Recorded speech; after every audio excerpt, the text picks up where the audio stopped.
نیکی ضائع نہیں جاتی۔ صدیوں پرانی بات ہے، ہندوستان پر اس وقت کے راجہ مہاراجہ حکومت کیا کرتے تھے۔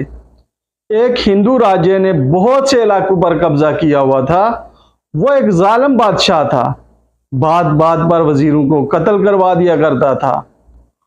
اس کا ایک وزیر عقل مند اور رحم دل شخص تھا۔ وہ رعایا سے نیک سلوک کرتا تھا اور ان کی مدد بھی کرتا تھا۔ وہ ایک مرتبہ دریا کی دوسری طرف جانے کے لیے دریا پر پہنچا تو اس نے دیکھا کہ ایک ملاح نئی کشتی لیے اس کے استقبال کے لیے موجود ہے۔ جب وہ دوسری طرف پہنچا تو وزیر نے دیکھا کہ بادشاہ کے ہر کارے کشتی پر قبضہ کرنے کے لیے تیار کھڑے ہیں۔ وزیر نے ملاح کی کشتی ان سے بچا لی تو وہ وزیر کا شکریہ کرتے ہوئے واپس لوٹ گیا۔ کچھ عرصے بعد کسی نے اس مسئلہ پر وزیر کے خلاف بادشاہ کے کان بھرنا شروع کر دیے۔ بادشاہ تو پہلے ہی موقع کی تلاش میں تھا کہ کس طرح وزیر سے بدلہ لوں۔ کچھ عرصہ پہلے دوسرے بادشاہ بنے اسے سفید ہاتھی کا تحفہ دیا تھا۔ وہ بچہ تھا مگر اب جوان ہو گیا تھا۔ بادشاہ بما وزراء اور درباریوں کو اسے دیکھنے گیا۔ تمام درباری وزراء اس کی تعریف کر رہے تھے۔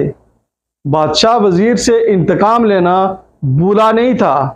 اس نے وزیر سے کہا، مجھے اس ہاتھی کا ٹھیک وزن بتاؤ ورنہ میں تمہیں قتل کر دوں گا۔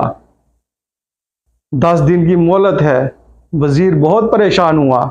وہ مختلف تدبیروں کا سوچنے لگا مگر کچھ سمجھ نہیں آ رہا تھا۔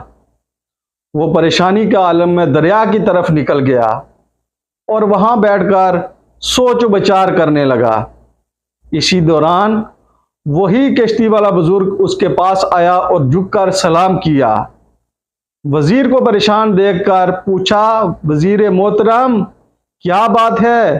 آپ پریشان لگ رہے ہیں۔ اس نے کہا، ہاں بزرگو، بادشاہ نے ایک الجھن میں ڈال دیا ہے۔ 10 دن کی مہلت تھی، آج 8واں دن ہے۔ اگر جواب نہ دیا تو میری گردن اڑا دی جائے گی۔ وہ الجھن کیا ہے؟ ملاح نے پوچھا۔ شاید میں کچھ مدد کر سکوں۔ وزیر نے کہا، بات یہ ہے کہ بادشاہ کے پاس ایک سفید ہاتھی ہے۔ وہ اس کا وزن بتانے کا کہہ رہا ہے ورنہ میری گردن اڑ جائے گی۔ ملاح نے کہا، یہ تو کوئی مسئلہ ہی نہیں ہے، چٹکی بجاتے ہی حل ہو گیا ہے آپ کا مسئلہ۔ وزیر کہتا ہے، میری جان کو بنی ہے، آپ چٹکی بجاتے ہوئے مسئلہ حل کر رہے ہیں۔ وزیر نے حیرت سے کہا۔ ملاح نے کہا، جی محترم، آپ کا ہاتھی لائیے، اسے کشتی بٹھا کر دریا میں اتارتے ہیں۔ جتنے کشتی پانی کے اندر جائے گی اس پر نشان لگائیں گے، پھر اتنے وزن کے پتھر کو نشان تک کشتی پانی میں لے جا کر ڈال کر وزن کر لیں۔ ویری گڈ، وزیر نے کہا۔ وزیر کے سمجھ میں ساری بات آ گئی۔ اگلے دن وہ ہاتھی کو دریا کے کنارے لایا، اسے کشتی میں سوار کر کے دریا میں لے جا کر کشتی پر نشان لگا دیا۔ پھر اس نشان تک پتھر ڈال کر وزن کیا گیا۔ پھر وہ پتھروں کا وزن کیا اور بادشاہ کو بتا دیا۔ اب بادشاہ حیران ہوا کہ یہ کیسے ممکن ہے۔ جب اسے بتایا تو بہت خوش ہوا۔ ایک نیکی کا صلہ دیا ہے، جبکہ اس وزیر نے بہت سے معاملات میں بادشاہ کی رہنمائی کی تھی اور اپنی غلطی کا اعتراف کیا۔ نیکی کر دریا میں ڈال۔